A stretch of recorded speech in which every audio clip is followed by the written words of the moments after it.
Thanks for watching. I'm going to turn my AC on max, and you'll see probably no dust particles floating around. I'm going to turn off my car right now. Okay. My car is 100% turned off. AC is turned off. You know, just a little experiment. I have some other ideas for experiments on spirit orbs. Because spirit orbs are easily dismissible as dust orbs, humidity in the air. There's a photo someone took of a basement, and it's a very damp basement. And to this day, I think the basement is flooded with water. It's pretty close to the Atlantic Ocean. This basement is very close to the Atlantic Ocean. And there's water in the basement. It's just a one-story, maybe half a story. The ceilings are kind of low. But in the photograph, and this was taken a number of years ago, it could have been taken in the 90s, maybe early 2000s. There are like 100 orbs. And it's clearly just humidity. It's the reflection of the flash on the camera reflecting off of humidity particles. Particles in the air full of, just humidity. Water, cloud particles, the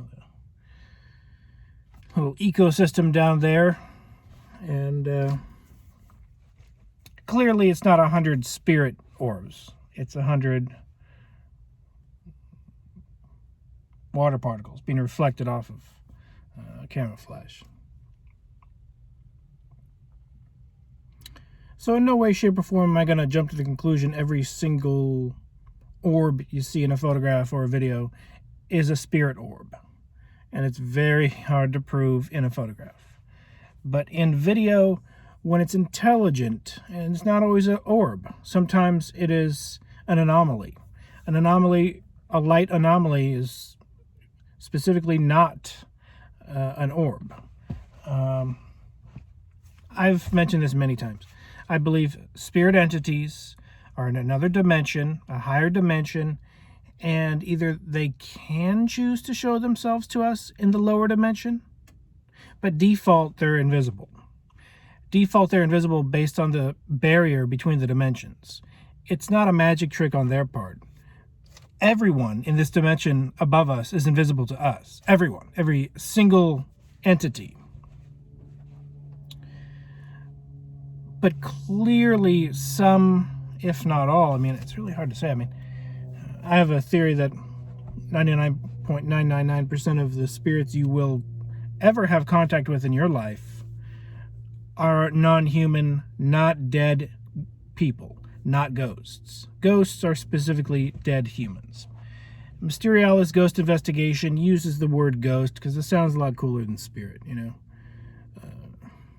Ghost. It just sounds cooler, sounds freakier. You know what I'm saying? Of course, there has to be some dude walking in front of me right now, staring at me, gawking at me. Let's see, he's doing his daily walk through the park. I'm at the park right now, no big deal. I tried to find a secluded location already. 2 people passed me. No big deal. I'm going to be making a spirit orb video. If you have an amazing spirit orb video that you shot, feel free to email me, risemus@gmail.com. I've had Sam Shadow send me an amazing clip last year. I've had Bless. She is listed on friends of this channel, channels to check out. She filmed an amazing light anomaly spirit orb. And luckily, I have been given permission to use the footage for this spirit orb video I'm making. It's been in the works for a long time. I've compiled so many just from myself, not at a vast amount, but my last video. I said people can be possessed, and here comes someone right now walking past me, super close to my car, just staring at me. But they're just staring at the wildlife. They're just going for a nice walk in the park. It's hard to focus when there's someone like literally 10 feet away from my car. Okay, so anyway, what was I saying? What was I talking about? I don't remember. Oh yeah. The first time I noticed filming a spirit orb was when I was talking about Poppy. I ordered a Poppy book and a Poppy ring, and I wanted to do a review of it. Just a review of Poppy in general. It was like my second or third Poppy video.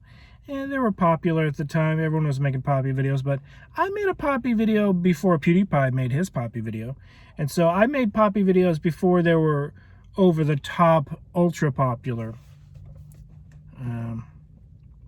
And I said, you know, I couldn't tell if Poppy was pretending to be demonic or was demonic. And then I said, what's the difference? And I was just talking about demons. I was like, you know what? Even someone pretending to be demonic will have demons around them being like, you know what? Let's investigate this human. You can't, in the world of spirits, in the spiritual realm, you can't throw out spiritual gang signs and expect it to be fun and games. I mean, there are probably a few exceptions. There's probably a few exceptions. If you're on the set of a horror movie and there's a lot of occult paraphernalia and graffiti and horrible looking stuff, you know what I'm saying? I don't want to use too many buzzwords because they can be buzzed into my video. And then you go home and you have nothing to do with that. That's the producer, the prop master, the director. That's the director and the prop master's little love child of a set full of occult stuff, and you go home in your regular life. And yes, you're acting like you're possessed in the movie because it's your job. It's cases like that. I don't think you would be bothered too much. But someone like Poppy, I would say Poppy has really taken on a lighter persona these days, even though it doesn't look like she has. She was with Titanic, and Titanic clearly directed her towards some really dark stuff, all right? And now that she's with Ghostmane, I think he's probably a much nicer guy. And she puts on the facade of really dark, but it seems lighter. She pretends to be a perfect little robot girl. That seemed a lot darker than her pretending to be dark. So there's an exception to everything. All I can say is this. Me even mentioning Poppy and demons. A spirit orb flies very slow from one side of the screen to the other. Or I guess it went a little bit fast. It kind of went like this. And it went in an exact straight line. I know Brandon said, it's a flashlight. Someone's shining a flashlight like this. I really don't know what he was getting at, but he can be an extreme skeptic many a times. My room was closed. 0 people help me with my videos when I'm in person just filming myself. Outside of filming myself, most definitely. Bless and Sam helped me with these spirit orb videos. The footage is amazing. I'm gonna put it in the video. It might be a mini documentary on spirit orbs. How yes, dust orbs exist. Yes, humidity exists. But yes, spirit orbs exist. How do you distinguish one from the other?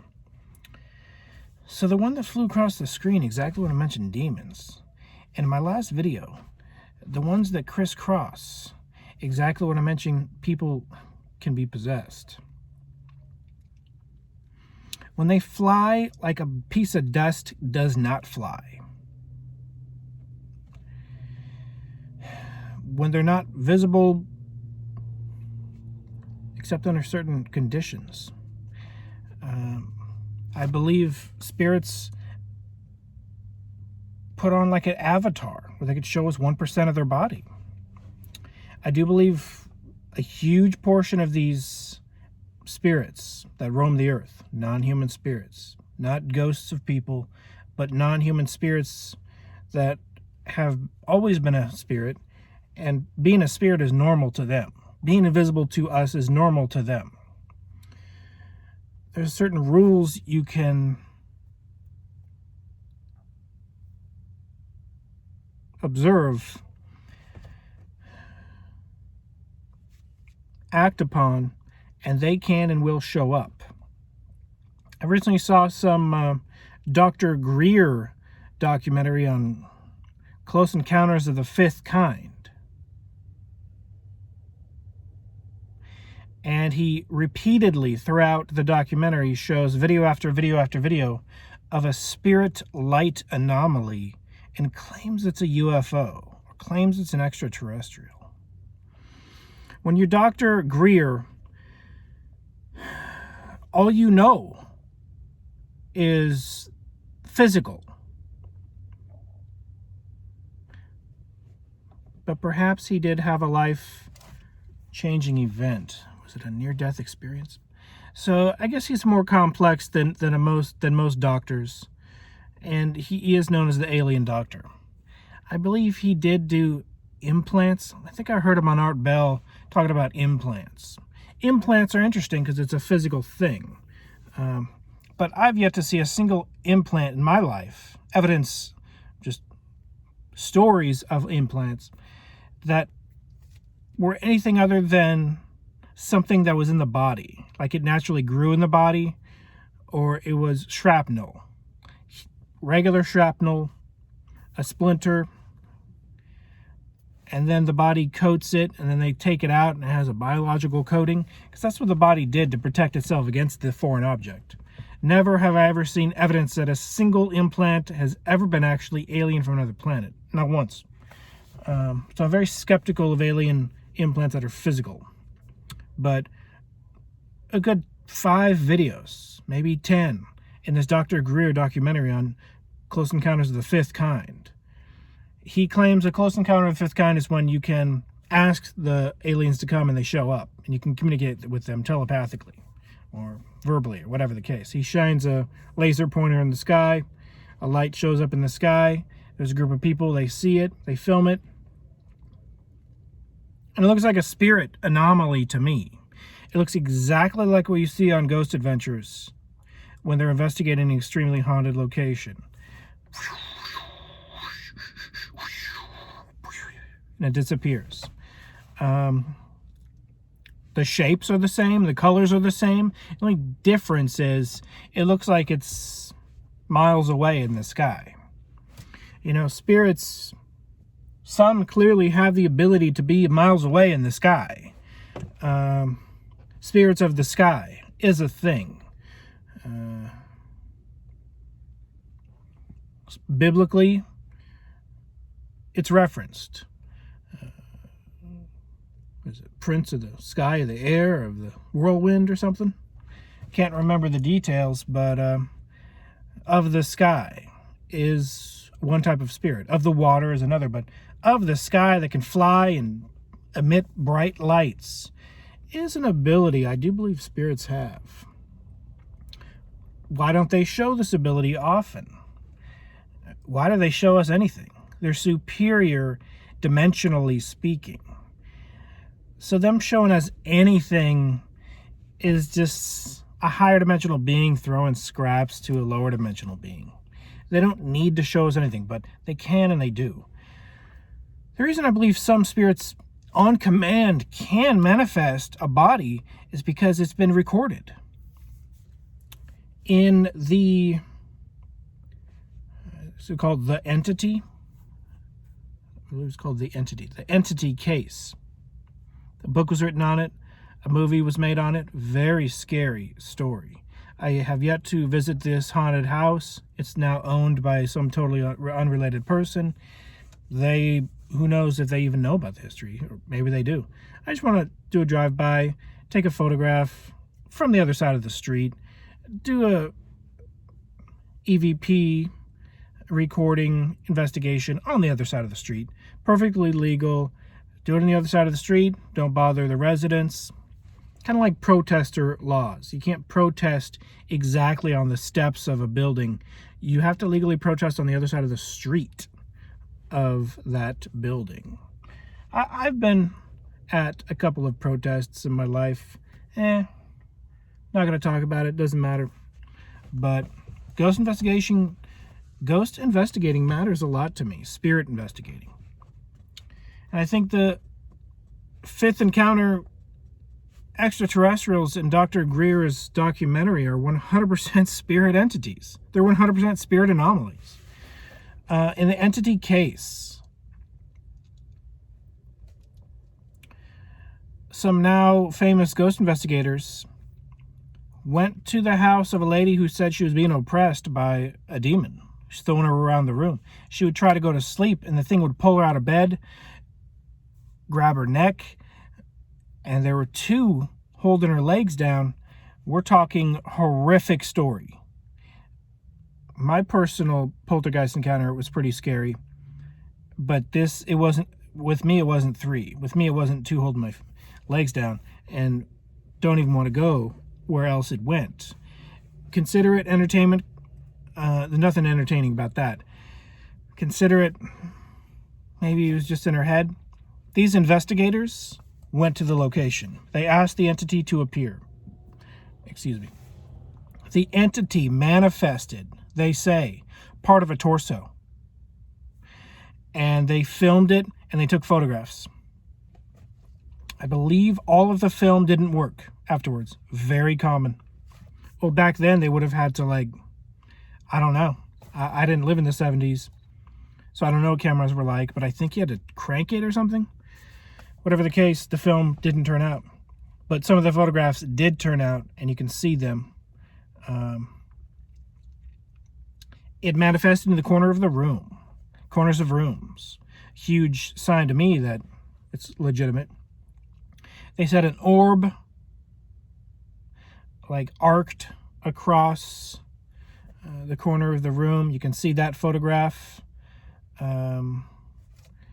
Photograph experts analyzed the photos and said, oh, this is definitely something. It's not an artifact after the fact. It was there. They saw it. The witnesses saw it. There was a group of people. They had a bunch of Ghostbuster nerdy type people before the movie Ghostbusters existed. And in the movie, which based on the book supposedly, they recreated her house to see if the spirit would show up at this recreated fake house inside of a lab. And they wanted to freeze the ghost. I don't know how much of that is Hollywood taking over or what. That's when the movie lost me. I was like, this is ridiculous. You can't freeze a spirit and trap it in a bottle. I know some practitioners claim they can trap a spirit in a bottle, specifically voodoo, Vodun, but I'm very skeptical of spirits being in a bottle. Extremely skeptical. That's literally some other people's religions. Okay, this is like Hike Central. It's like a lot of people hiking, walking past. But I'm very skeptical of a spirit being in a bottle. I know people say, oh, this spirit's in a bottle, that spirit's in a bottle. Oh, I got 20 spirits in a bottle. They're just sitting there in the bottle. It's not just voodoo. Even in Chinese culture, they perhaps believe in spirits being in a bottle. Because that movie with Jackie Chan, which you think is just comedy based on nothing, but it's not. There's a movie with Jackie Chan as a sorcerer who paints a symbol on a guy's face, and then he can see spirits. He could see demons. And demons are comedically portrayed in this movie. Man, I can't remember the name of the movie offhand. Amazing movie. Highly recommend it. Jackie Chan as a sorcerer. Can't remember the name of it. Yin and Yang, Light and Dark, something. There are multiple titles of the movie. I can't remember the title. But in the movie, the sorcerer commands the demon to go inside of a bottle, and he's like, okay, yes, I'll go in the bottle. and one demon's naughty, and he like rolls out of the bottle, and Jackie Chan says, "Hey, you better get..." That's not Jackie. Jackie Chan's playing a character. I can't remember the name of the character. He says, "You better get back in the bottle or else." I don't... Oh, Jackie Chan's character has a magical book, like a book of life and death type thing for demons. And he has a magical pen. And he commands the demons with that. You know, very interesting. Very interesting stuff. Most definitely some of it fictional and not real. I'm not the type of person that watches a movie. I'm not the type of person that watches a movie and assumes anything whatsoever in it is real. I just see tiny things, like highly rest in peace, Chadwick Boseman. I believe that's how you pronounce his name. Chadwick Boseman, Black Panther. My nephew's favorite superhero is Black Panther. Rest in peace. That's gone way too soon. Rest in peace. But the most striking scene of the Black Panther movie to me, and watching in the theaters, this struck me. I was like, whoa, that's a legitimate ritual. Whenever I mention that, I mentioned it after I saw the movie, and I mentioned it after he passed away. And in no disrespect, I give no disrespect in this. I'm just stating, I watched a video of an African translated into English, so I don't know what exact dialect he's speaking, but he's talking about how he was directed to... I've never mentioned this. There are many, many, many weird videos on YouTube. I was just looking for evidence of spirits videos, evidence of demons videos, and I came across a channel, which I do have bookmarked, of this individual who has African testimonies from Africans translated into English, and I don't know how perfect the translations are. The subtitles are made by hand by the guy who uploads them. And so I don't know how accurate the translations. I wish I could understand the exact language, but I'm not sure what they're speaking. They might be speaking French. I know on the west coast of Africa, a lot of French speakers. Whatever they're speaking, this is what the guy said. He said, and it's a different culture, different belief system, but they're very believing in demons. He said he wanted to learn magic powers. He wanted to have everything. He wanted to join the Illuminati. He wanted to make millions of dollars. That seems to be very common, not just in Africa, the United States, everywhere. Everyone wants to just sell their soul to join the Illuminati, as if that's a thing that can really even happen. You can try, and you could be miserable, but it's not the type of thing that happens that way. Anyway, that's my opinion on that, but this is what he did. I want magic powers. He finds someone who tells him to go to the graveyard to get in a casket and close the casket and sleep in that casket for 24 hours or go in that casket for 24 hours. You might run out of oxygen. Sounds very dangerous. But the guy without hesitation does it. Goes to the graveyard, gets in the casket. Maybe there's a setup for some occult thing. But this is what he said. Even before, let's backtrack a little bit. Let's backtrack. He was told to write a question on a piece of paper, roll it up, and bury that question in the graveyard. And then dig it up like 3 days later or something. He digs it up and it has writing on it. It says what to do. Maybe this is where he got the information. The story is definitely hard to follow, maybe because of the translation issues. Whatever the case, he eventually gets in a coffin, which is already in, I assume, a hole dug in the graveyard. Kind of scary. They might be covering it up with dirt any second, but he gets in there. He said the second he falls asleep in this casket in the graveyard, he wakes up in another dimension. Not a dream, but fully, not a lucid dream, but fully in another dimension where he can walk around and talk to people. And he's blown away. what kind of loses me is he went to a place called Pandemonium. And Pandemonium is a fictitious name for the city in hell that the devil reigns over. And we know this because pandemonium is a word, a name invented in a famous piece of literature, in a famous poem or a famous story. It's a very, very famous story with all these people walking past. I can't focus on many things, but look it up. The origin of pandemonium is not that old. Pandemonium was first written as the city of the devil's dwelling place hundreds of years ago. Hundreds, not thousands.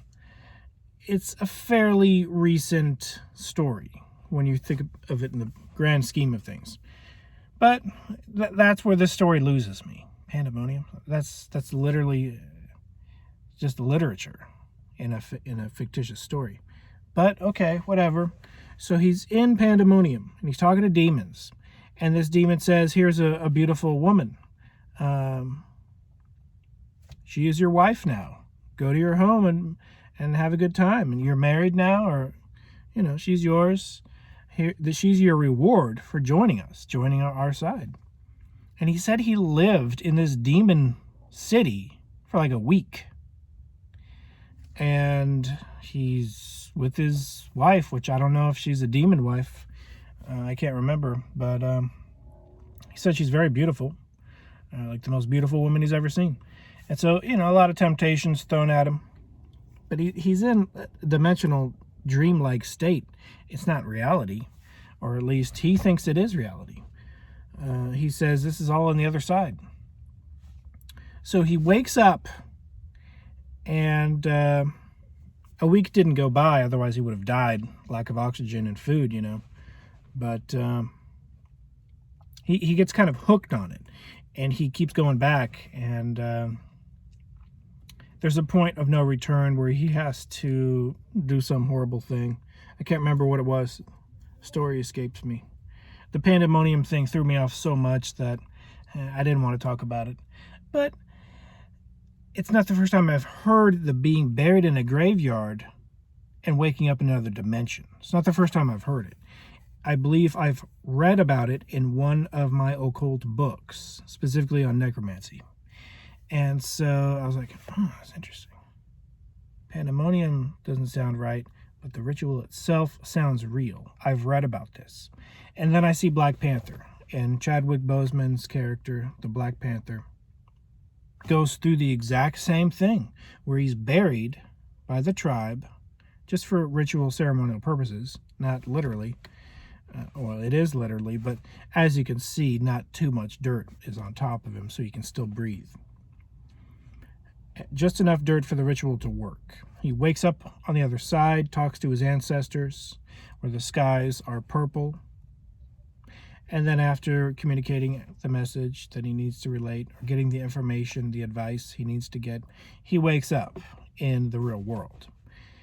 I've read about that in a book, an occult book, which says it's a legitimate ritual where you can communicate with entities on the other side or another dimension. I see some random YouTube channel, some guy talking about it. He seemed very, very sincere in his words. I couldn't understand them except for reading the subtitles. But he seemed very serious. I guess he found a church that told him those things are bad and he got saved or whatever. Don't know what church he joined. But I want to see the different stories of contact with entities from different cultures. I think it's going to be the same, because these entities are the same worldwide. They're going to adapt and adjust to where they're at, but they're the same entities. There's a video of what looks like a couple guys in what looks like the Middle East. and they got sleeping bags. Maybe they're crashing at what used to be an abandoned location. I don't know the context, because you only see the 5-second clip. You know, you only see the 10-second clip. That's what always throws me off and ticks me off, is everyone always wants that 5-second clip, that 1-second clip. But where's the 1 hour before and the 1 hour after?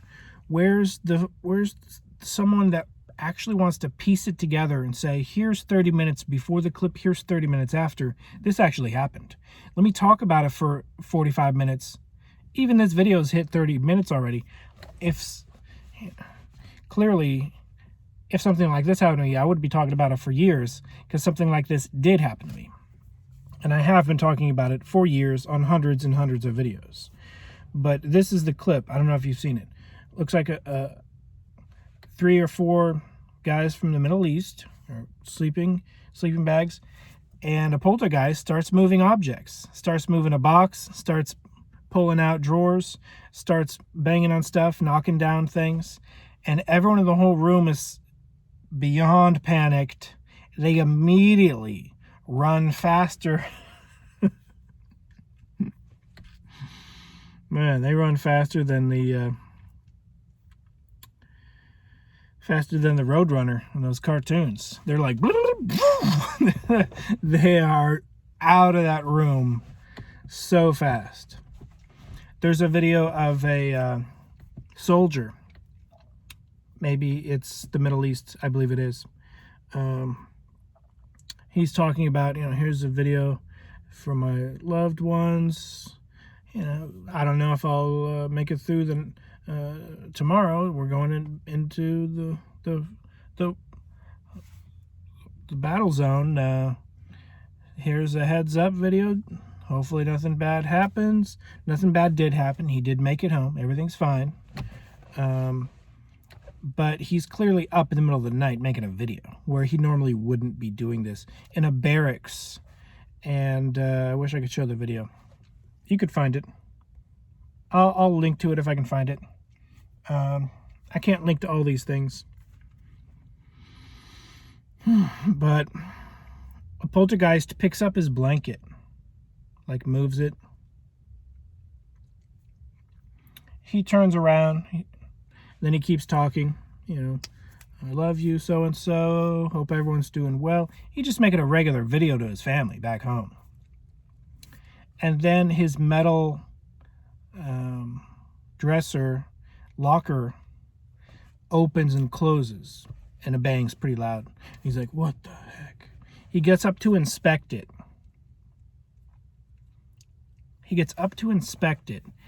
And he turns, and he sees something so scary, he darts out of the room immediately.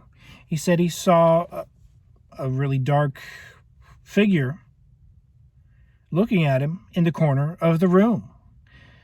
A figure that wasn't there previously. So the entity is behind him on this side. It moves, opens up the dresser locker, which gets his attention over to that area. And then it shoots in this corner, and then he turns back and sees it, and then he's out of there.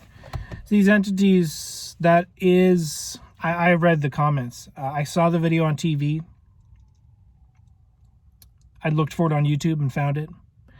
The comments are like, oh, that's staged. You can see how, exactly how it's set up.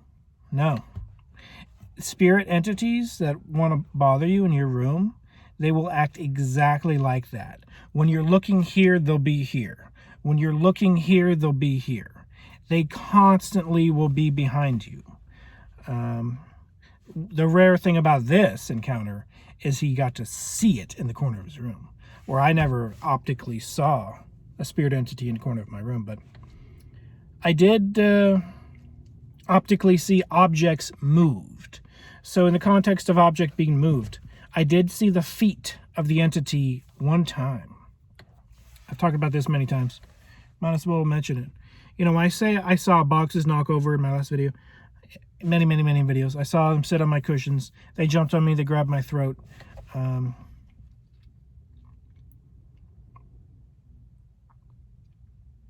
I called on God's name. They released me. But I had to call on God's name in my head because my tongue was bound. They grabbed here, and they grabbed here, my tongue, inside my mouth.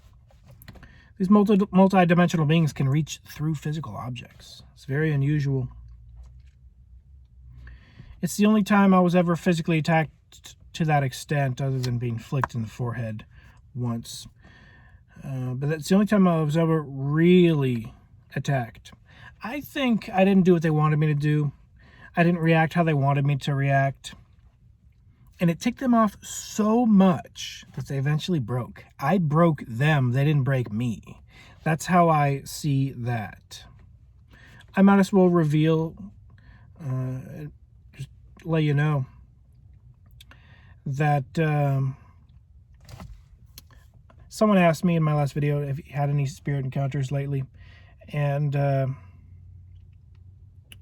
nothing major.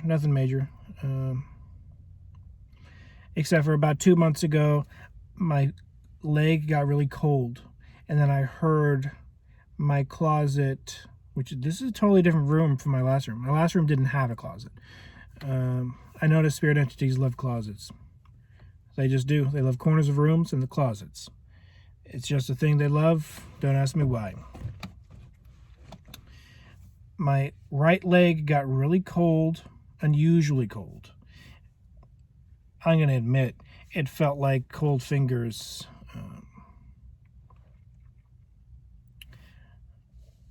just caressed my leg.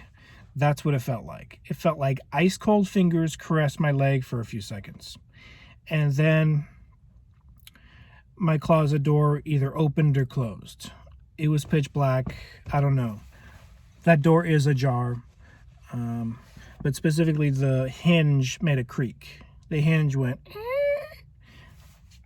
at the same time, or within seconds of my leg getting touched or feeling cold.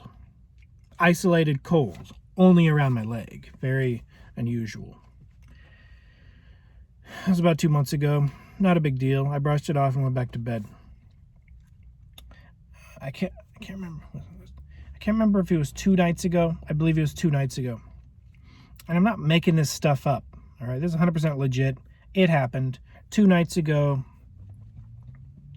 I decided it's cool enough. Believe it or not, you can. I don't know if you can see behind me. You can see the how overcast it is. The fires, tragic California fires, are everywhere. It's usually not this overcast. We had a heat wave, bright sunny blue skies, but ever since. And I live close enough to the ocean where some of this is ocean fog. But when the ocean fog mixes with the smoke from the fires, one or the other get trapped together and it causes things to cool down. It's one positive thing about the fires. Pretty sad story. Horrible fires. But things are cooling down because the fog that normally escapes is sticking around. And we've had fog like this for weeks, whereas before the fires, it was immensely hot and needed AC 24/7. But it was cool enough 2 nights ago where I decided to turn off the fan in my room. Turned it off, decided to sleep without a fan. I'm the type of person that never slept with a fan, ever, my whole life. The only time I ever slept with a fan was when I was a kid and I went over to my friend's house and he slept with a fan. I was like, "Oh, you're gonna leave that on all night?" He's like, "Yeah, I can't sleep without it." I'm like, "Okay."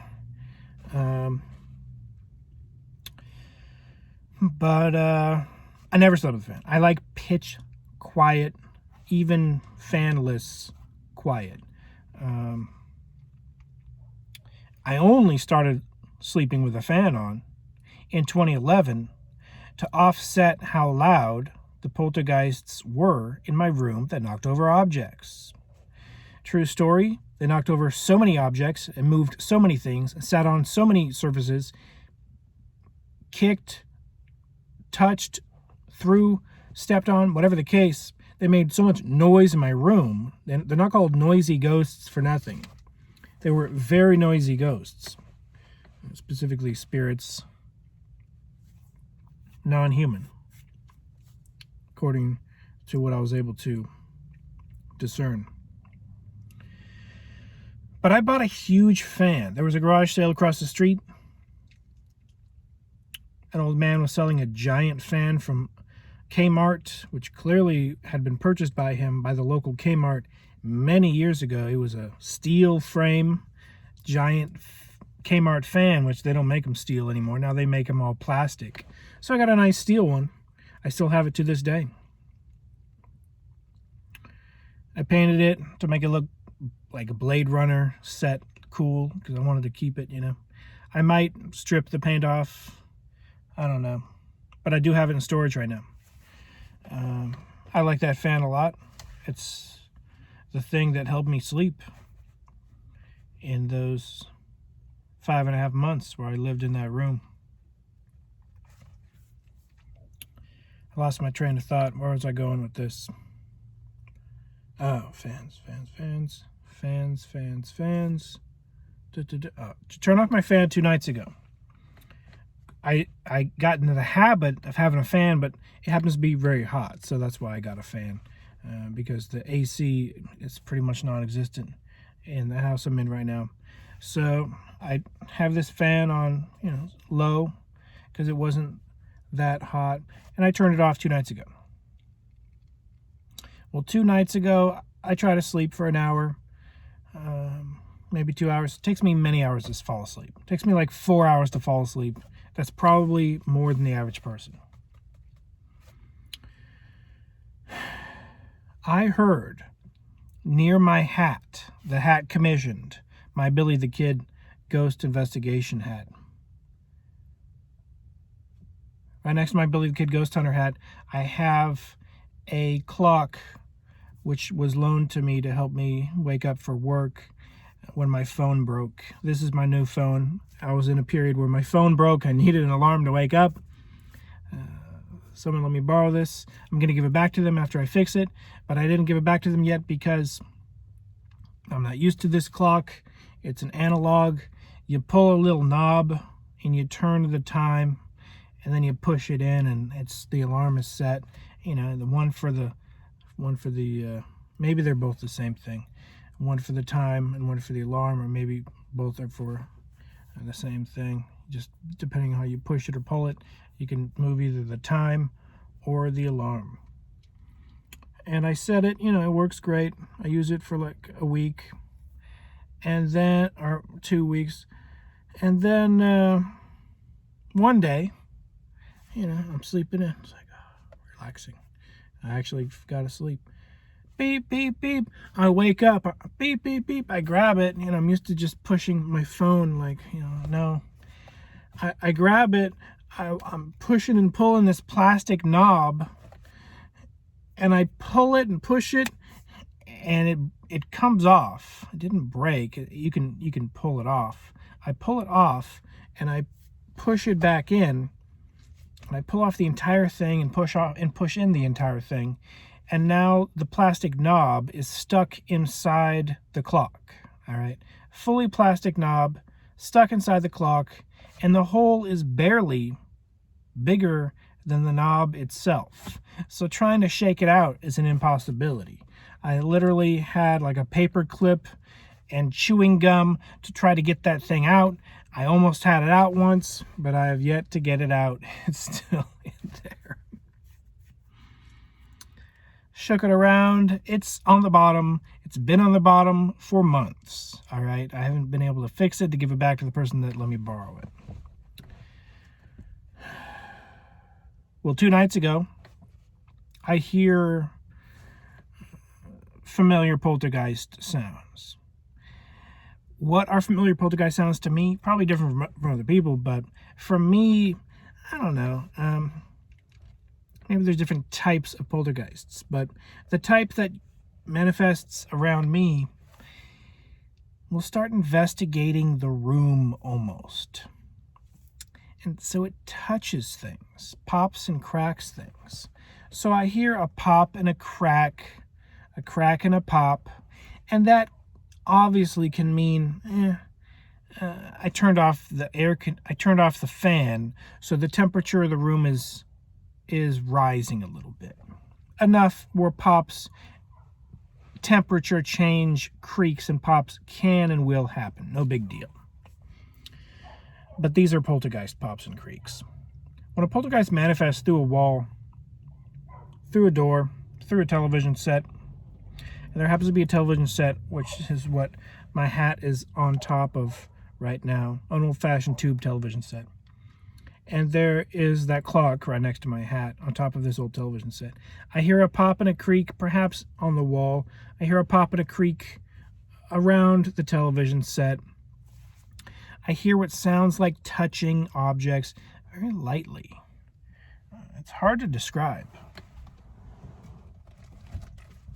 It's a phenomenon that's very hard to describe. Here's a drink, and I try to describe what it's like. You're sleeping, but your ears are fully focused, because that's my mindset. One of the reasons I couldn't sleep with the radio on, oh my gosh, don't get me started. I can't sleep with the radio on. I had a roommate once that slept with the radio on. He just played the popular radio station that played the same 10 songs over and over and over and over and over and over and over and over and over and over and over. His brain hears the music and goes so fast asleep. Goes fast asleep. His brain hears the music, goes fast asleep. My brain hears the music.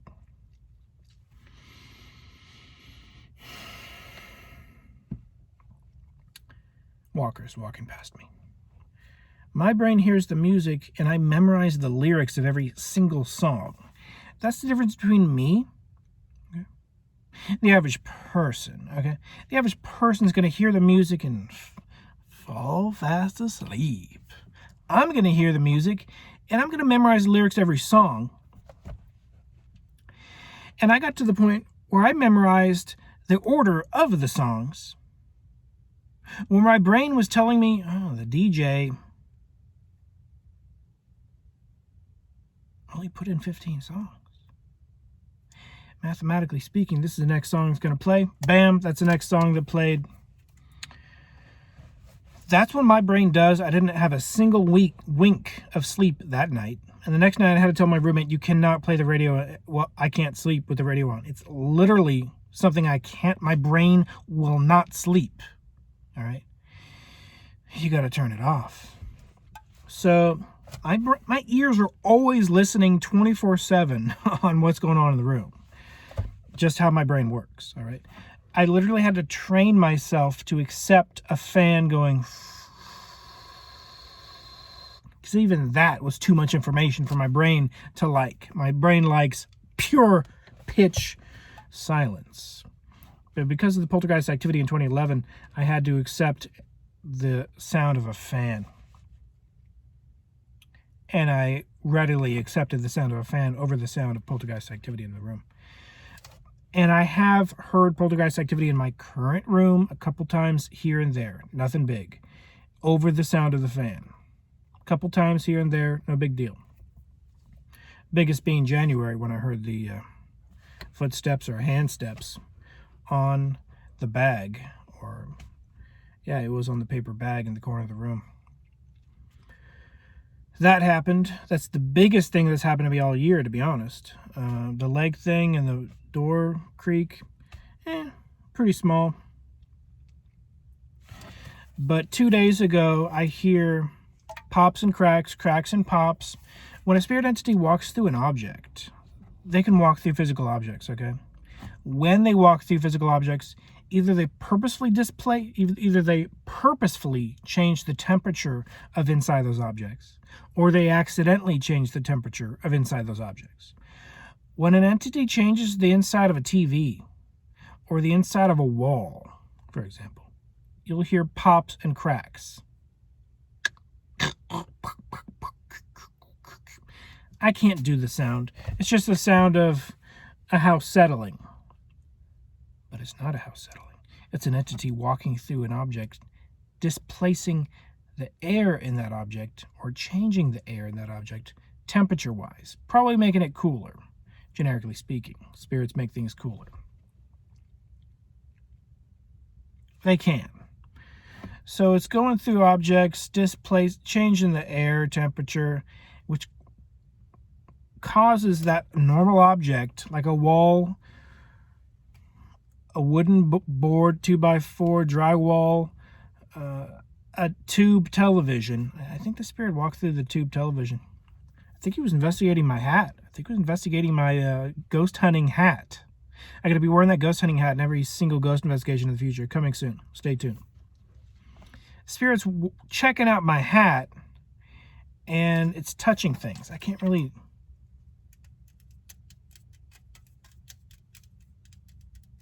I just hear things being touched on a very fine level after the pops and the cracks. And then I hear that very plastic knob on the clock I was telling you about picked up inside of the clock and dropped inside of the clock. I didn't know that was the sound of the time. At the time, I'm in my bed going, what the heck was that? In my head, I'm thinking, what was that? I wake up the next day, look in the exact direction that I hear this plastic inside of a plastic clock sound, plastic knob inside of a plastic clock sound. The spirit literally picked up the plastic knob in the plastic clock and dropped it in the tiny area where it is located. Because it can and will and did and had a sense of humor. It's extremely likely that it is one of the poltergeists that bothered me in 2011. I'm not too far from the location of that house currently. I don't know if that matters with spirits, if they can traverse the world, but I have an extreme theory where spirits are assigned to provinces, pieces of land, more so than most humans understand. When I was a kid, I would think of Casper the Ghost as a ghost that could fly anywhere and do whatever he wants. These entities are more physical than we give them credit for. They're more physical than we know. They're literally walking on the same planet Earth that you and I are walking on. So they do adhere to gravity to an extent. But can they fly in the sky? I believe they can. But they prefer walking on the ground. Anyway, they have 2 legs, just like a human. They have a humanoid form, 2 arms. But they can change their shape. Most definitely. 2 nights ago, it picked up the plastic knob and dropped it. Exactly reminiscent of 2011. I've told this story probably 12 times on this channel alone. The only time I ever heard levitation in 2011, because I never saw it, would have been when a screw was picked up inside of a drawer in my computer and dropped.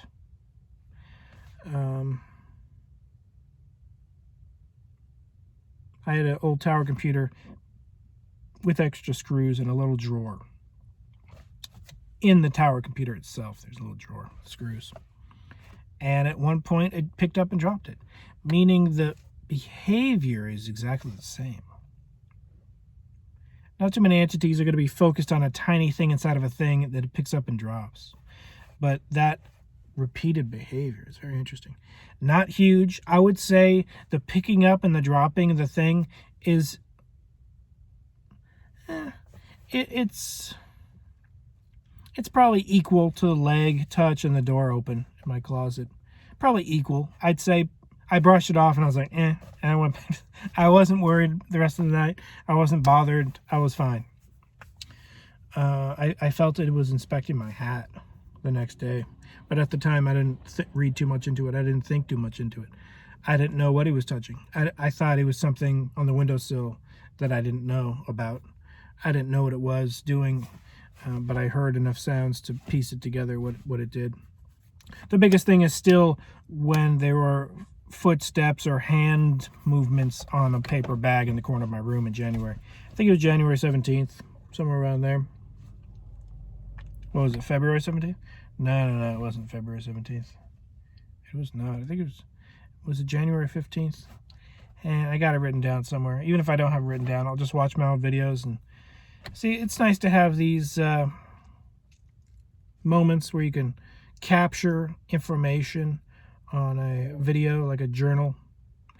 Stay tuned, more episodes coming soon. Not a big deal that an entity entered my room, picked up a tiny little thing and dropped it and left. I don't consider that too bad, but it can always start with something small and seemingly harmless. I said in the last video that, they know I'm here. They could track me down whenever they want. There's a door. They can enter a portal and bother me if they wanted to. And they almost took that as a invitation. It was not an invitation. I don't welcome stuff like that in my room. I never ask for stuff like that in my room. In the future, I wouldn't mind having CCTVs 24/7 rolling in my house. Not to be paranoid, just to capture evidence that I can upload and say, hey, here's a video, you decide. Because talking about it over and over and over and over and over, I'm sure it gets old to some people, that it's just a story. It would be interesting to see, what the video could capture. Some people say, and this is what people say, that cameras deter poltergeists from doing stuff. Shoot, if that'll deter them, I will have them rolling. My problem would be high quality. How many hours can it run? How do you store it? But I'm willing to go to the lengths to set up a couple black and white cameras. I don't see why not, as long as it's not an area where people are bothered by it. But I'm going to have my own place coming soon, going to have my own stuff coming soon. I won't have to film out of my car pretty soon. I can film whenever, wherever, on my day off to an extent, as long as I got the free time. Stay tuned, coming soon. More episodes. The Spirit Orb mini documentary coming soon. I have many documentaries coming soon.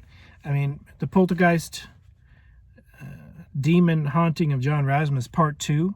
I filmed a number of Part 2. I drove down the same street. I stood in a strawberry field.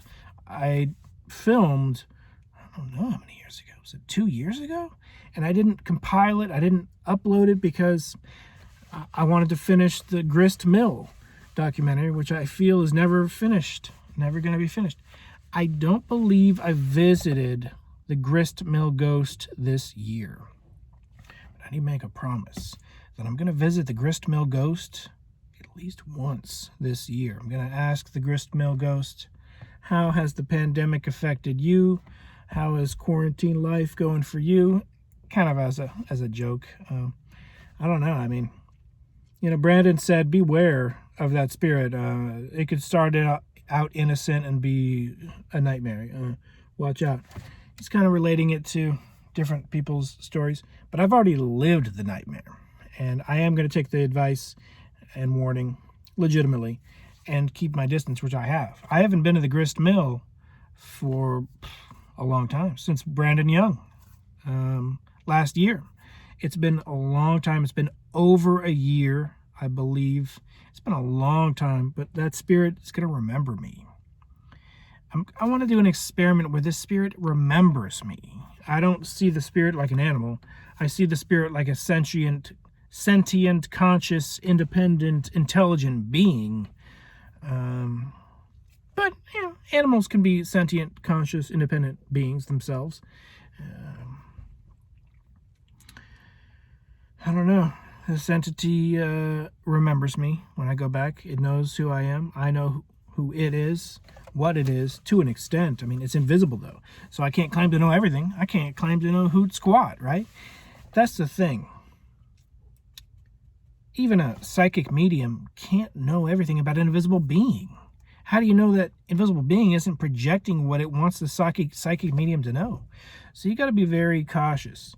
Man, it is foggy outside. Very foggy. I don't know if there's a single spirit orb in this video.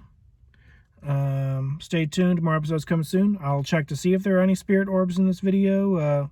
post a stamp, time date stamp. If you see any spirit orbs in this video, I'll give an invitation, which is 10 seconds long.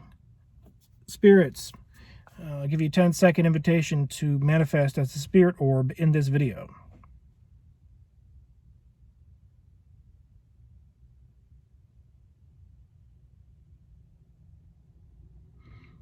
We will see if there are any spirit orbs in this video. Turn it on my car. I'm about to take off. Car was off, AC was off, windows up, no insects in the car. Gonna be taking off pretty soon. Stay tuned. Be seeing you.